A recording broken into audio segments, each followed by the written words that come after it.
हम अपने जीवन में बॉलीवुड सेलिब्रिटी और बड़े बड़े बिजनेसमैन वगैरह के बारे में तो बहुत बातें करते हैं और उनके बारे में जानकारी भी रखते हैं, परंतु कभी हमें उन लोगों के नाम याद नहीं रहते जो सरहद पर वीरता और साहस के साथ हमेशा लड़ते हैं और पूरे देश की रक्षा करते हैं। आज हम एक ऐसे ही वीर जवान की जीवन की प्रेरणादायक कहानी के बारे में बात करने जा रहे हैं जिन्होंने कारगिल युद्ध में अपने सर्वोच्च नेतृत्व के चलते पूरे देश के साथ आर्मी का भी नाम रोशन किया है। उस वीर जवान का नाम कैप्टन विक्रम बत्रा है। दोस्तों, वीडियो को लाइक करके हमें अपना सपोर्ट जरूर दें। बहुत कम लोग होते हैं जो देश के लिए अपनी जान न्यौछावर करने के लिए तैयार रहते हैं। उन्हीं में से एक विक्रम बत्रा हैं, जिनका जन्म 9 सितंबर 1974 को हिमाचल प्रदेश के पालमपुर गांव में हुआ था। विक्रम बत्रा, जिनके पिता सरकारी स्कूल के प्रिंसिपल के पद पर आसीन थे, वहीं उनकी मां स्कूल टीचर थीं। विक्रम बत्रा ने अपनी प्रारंभिक पढ़ाई DAV पब्लिक स्कूल से पूरी की। उसके बाद केंद्रीय विद्यालय में आगे की पढ़ाई के लिए प्रवेश लिया। अपने कॉलेज के दिनों में वह बहुत एक्टिव थे, जिसके चलते उन्होंने NCC एयर विंग में शामिल होकर पिंजौर एयरफील्ड और फ्लाइंग क्लब में 40 दिनों का प्रशिक्षण हासिल किया। जब उन्हें प्रशिक्षण के लिए चुना गया तब उन्होंने C सर्टिफिकेट के लिए क्वालिफाई कर दिखाया और NCC में कैप्टन के रूप में उन्हें रंग दिया गया।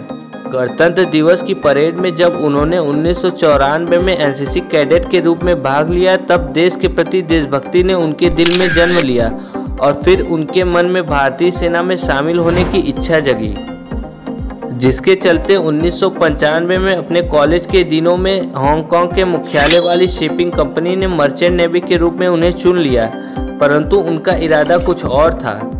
अपने कॉलेज की पढ़ाई के दौरान MA करने के लिए उन्होंने पंजाब विश्वविद्यालय, जो कि चंडीगढ़ में मौजूद है, उसमें एडमिशन लिया और कंबाइंड डिफेंस सर्विस की परीक्षा की तैयारी में जुट गए। पढ़ाई के साथ साथ उन्होंने पार्ट टाइम जॉब के रूप में ट्रेवल एजेंसी ज्वाइन की, जहां पर ब्रांच मैनेजर के रूप में उन्होंने कार्य किया। CDS की परीक्षा उन्होंने सन 1996 में दी, जिसके बाद इलाहाबाद के सेवा चयन बोर्ड में उनका चयन हो गया।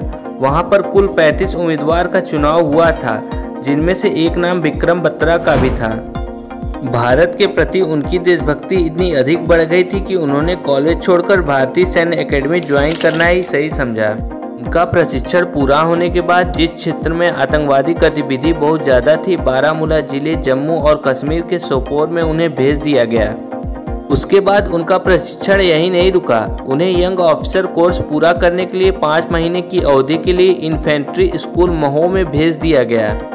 जब उनका कोर्स पूरा हो गया तब अल्फा ग्रेडिंग से सम्मानित कर वापस से जम्मू बटालियन ने देश की सेवा के लिए उन्हें भेज दिया।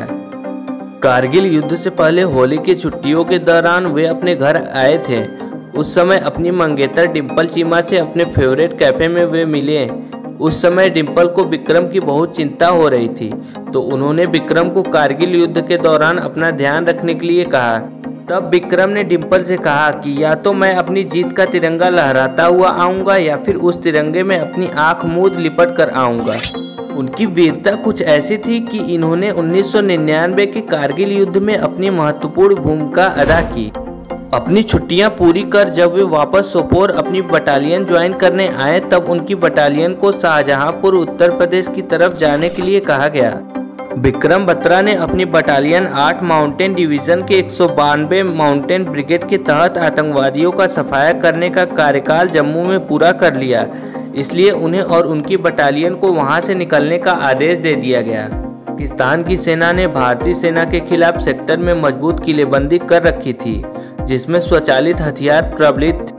इस युद्ध के दौरान 20 जून 1999 को कमांडर डेल्टा कंपनी के कैप्टन विक्रम बत्रा को पॉइंट 5140 पर ऑपरेशन विजय के दौरान हमला करने की जिम्मेदारी सौंपी गई थी। पूर्व दिशा से अपनी पूरी कंपनी के साथ कैप्टन विक्रम बत्रा ने शत्रु को बिना भनक लगे ही उन पर हमला कर दिया। उस समय कैप्टन विक्रम बत्रा अपने दस्ते का नेतृत्व कर रहे थे और सबसे आगे बड़ी निडरता के साथ शत्रु के क्षेत्र में पहुंचकर उन पर हमला करते चले गए। जिस क्षेत्र में शत्रु थे वह क्षेत्र बेहद दुर्गम होने के बावजूद भी उन्होंने शत्रुओं का नाश कर उनके रेडियो स्टेशन पर जाकर अपनी विजय का झंडा गाड़ दिया और ये दिल मांगे मोर का भी मिशन पूरा किया। कैप्टन विक्रम बत्रा की बहादुरी के बाद 7 जुलाई 1999 को .4875 की चोटी को कब्जे में लेने का अभियान भी शुरू किया गया और यह अभियान भी विक्रम बत्रा और उनकी टीम को पूरा करने के लिए सौंपा गया। इस अभियान को पूरा करने वाला रास्ता भी बड़ा दुर्गम था क्योंकि वहां पर दोनों तरफ खड़ी ढलान थी और एकमात्र रास्ता था जहां पर शत्रुओं ने पूरी तरह से नाकाबंदी कर रखी थी।